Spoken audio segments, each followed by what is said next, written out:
Hello friends, जय हिंद। Welcome to my channel success minute. इस वीडियो में हम लोग लेवल 3 का जो एग्जामिनेशन आज हुआ था उसके शिफ्ट टू में जो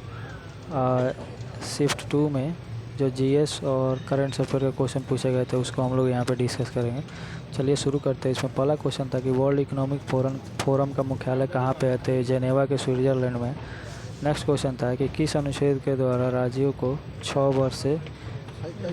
वर्ष तक के बच्चों को अनिवार्य शिक्षा प्रावधान करता है?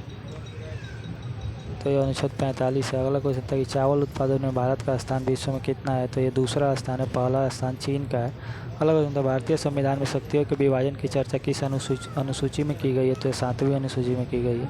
नेक्स्ट क्वेश्चन था कि डिजिटल संसद ऐप कब लॉन्च किया गया था? तो ये जनवरी 2022 में लोकसभा के स्पीकर जो है वो ओम बिरला उनके द्वारा किया गया था। ठीक है। नेक्स्ट क्वेश्चन था कि भारत और किस देश के बीच पर्यावरण क्षेत्र और क्लाइमेट चेंज के लिए एमओयू साइन किया गया है? तो ये भूटान के साथ भारत ने साइन किया है। ठीक है। नेक्स्ट क्वेश्चन था होम रूल लीग आंदोलन को किसने स्थापित किया था? तो देखिए एनी बेसेंट ने दिया हुआ था। हालांकि बाल गंगाधर तिलक जो क्वेश्चन ये बताए भाई वो उन्होंने बताया कि बाल गंगाधर तिलक ऑप्शन में नहीं थे, तो एनी बेसेंट ही होगा। ठीक है। नेक्स्ट क्वेश्चन था कि अंडर 19 वर्ल्ड कप के फाइनल मैच में किन्हें man of the match award दिया गया था? तो राज अंगद को दिया गया। अगला क्वेश्चन था कि रोहिंग्या मुस्लिम जो जाति है वो किस देश की प्रवासी जाति है? तो ये म्यांमार की प्रवासी जाति है। अगला क्वेश्चन था कि जनगणना 2011 के अनुसार भारत की जनसंख्या वृद्धि दर कितनी है? तो 17.76% है। 17.769 ऐसे करके ऑप्शन था, तो यही होगा आंसर। ठीक है। अगला क्वेश्चन था कि थेरी गाथा जो बौद्ध धर्म का पुस्तक है वो किससे संबंधित है? तो ये सूत पिटक से संबंधित है, जिसमें त्रिपिटक में बिना पिटक, सूत पिटक और अभिधम पिटक की चर्चा की गई है, उसके सूत पिटक से ये संबंधित है। नेक्स्ट क्वेश्चन था कि दुनिया का सबसे बड़ा स्लम एरिया कौन सा है? देखिए कल के शिफ्ट में क्वेश्चन पूछा गया था लेवल टू में 13 जून को जो एग्जामिनेशन हुआ था उसमें पूछा गया था कि भारत का सबसे बड़ा स्लम एरिया कौन है? तो वो धारावी मुंबई था। और ये आज दुनिया का सबसे बड़ा स्लम एरिया पूछा गया तो एक केप टाउन साउथ अफ्रीका में खायलितिसा एक जगह है, वहाँ पे है।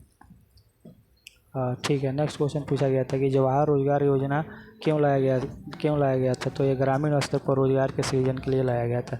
एक टर्म था आईएसडीएन। इसका फुल फॉर्म पूछा गया था कि आईएसडीएन का फुल फॉर्म क्या होता है? तो इसका फुल फॉर्म होता है इंटीग्रेटेड सर्विस डिजिटल नेटवर्क, एक कंप्यूटर का वर्ड है। नेक्स्ट क्वेश्चन था कि कौन सा गेंदबाज है जो सबसे कम उम्र में 400 विकेट लेने वाला गेंदबाज बना? तो राशिद खान जो अफगानिस्तान के बाएं हाथ के ऑफ स्पिनर हैं, उन्होंने 400 विकेट लिया था। नेक्स्ट क्वेश्चन था कि राष्ट्रपति के द्वारा राज्यसभा में कितने लोगों को मनोनीत किया जाता है? तो ये देखिए 12 लोगों को मनोनीत किया जाता है। लोकसभा में 2 लोगों को किया जाता था, एंग्लो इंडियन को, लेकिन अब उनको 104वां संविधान संशोधन जो हुआ उसके तहत हटा दिया गया है। नेक्स्ट क्वेश्चन था कि पंचायत के गठन के लिए किसी राज्य की जनसंख्या कितनी होनी चाहिए? तो ये 20 लाख होनी चाहिए। ये आर्टिकल 243 के बी में इसका प्रावधान दिया गया है। अगला क्वेश्चन था कि पंचायत वाला तो हो गया। 20 जनवरी 1947 को भारत की आज़ादी जो है वो 30 जून 1948 तक देने की घोषणा किसने की थी? तो क्लेमेंट एटली ने की थी। नेक्स्ट क्वेश्चन था कि मूंगफली का उत्पादन भारत में सबसे अधिक किस राज्य में हुआ है? 2021 का डाटा पूछा गया था, तो ये गुजरात में हुआ है। ठीक है। अगला क्वेश्चन था कि सोलर सेल या फोटोवोल्टाइक सेल में किसका प्रयोग किया जाता है सौर ऊर्जा के उत्पादन के लिए? तो ये सिलिकॉन का किया जाता है। नेक्स्ट क्वेश्चन था कि बोडो जनजाति किस राज्य में पाई जाती है? तो ये असम में पाई जाती है। अगला क्वेश्चन था कि आइबेरियन प्रायद्वीप आइबेरियन पेनिनसुला जो है वो किस महाद्वीप में है? तो ये यूरोप महाद्वीप में है। अगला क्वेश्चन था कि सूर सागर नामक पुस्तक की रचना कौन किए थे? तो ये सूरदास ने किया था, जो कि एक सूरदास जो थे वो ब्लाइंड कवि थे। ठीक है। ब्लाइंड मतलब भक्त थे कृष्ण भगवान के। ठीक। अगला क्वेश्चन था कि एमा रादुकाना जो है वो किस खेल से संबंधित है? तो देखिए ये टेनिस से संबंधित है। ये ब्रिटेन की नागरिक है, ब्रिटेन की है और टेनिस खेलती है। अगला क्वेश्चन था कि H2O को अगर कंप्यूटर के MS वर्ड में लिखना हो तो कौन सा स्क्रिप्ट का प्रयोग होगा? ये सब स्क्रिप्ट का प्रयोग किया जाता है।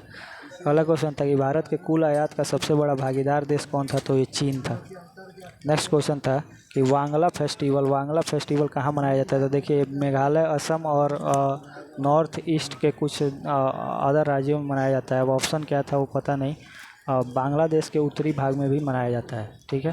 पहला क्वेश्चन था कि रतन मोहन शर्मा सितार वादक किस घराना से थे, तो ये मेवाटी घराना से थे, मेवाटी घराना। नेक्स्ट क्वेश्चन है कि भारत का पड़ोसी देश के साथ कुल सीमा कितना किलोमीटर है, तो ये 15,106 किलोमीटर है, 15,106 किलोमीटर। नेक्स्ट क्वेश्चन, ये 4.5 दिन के कार्य सप्ताह की घोषणा किस देश ने की, तो ये यूएई यूनाइटेड अरब अमीरात ने की है। पहला क्वेश्चन था कि ड्रोन रूल्स किस मंत्रालय के अधीन जारी किए गए थे, तो ये सिविल एविएशन मिनिस्ट्री, नागरिक उड्डयन मंत्रालय के द्वारा जारी किए गए थे। नेक्स्ट क्वेश्चन है कि कौन सा झील जो है वो केरल में नहीं है, तो देखिए अब ऑप्शन तो नहीं पता था, लेकिन यहाँ पे मैंने इंक्लूड कर दिया है केरल के जो इंपॉर्टेंट झील है, जैसे अष्टमुडी झील, वेवनाड झील, पेरियार झील, पुकोर झील, बेलयानी झील और पराबुर झील। ठीक है। अब जो ऑप्शन में इसके अलावा नहीं होगा वो ही होगा। अगला क्वेश्चन था कि उपराष्ट्रपति ने the Midway battle Modi's roller coaster term के पुस्तक का विवेचन किया, इसके लेखक कौन है, तो ये गौतम चिंतामणि है।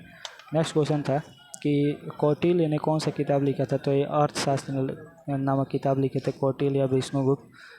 भारत के संविधान की प्रस्तावना का शुरुआत कैसे होता है, ऐसा एक क्वेश्चन था, तो हम भारत के लोग इस भारत को ऐसे करके शुरू होता है।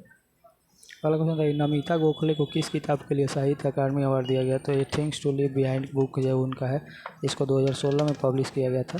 इस बुक के लिए साहित्य अकादमी पुरस्कार दिया गया था।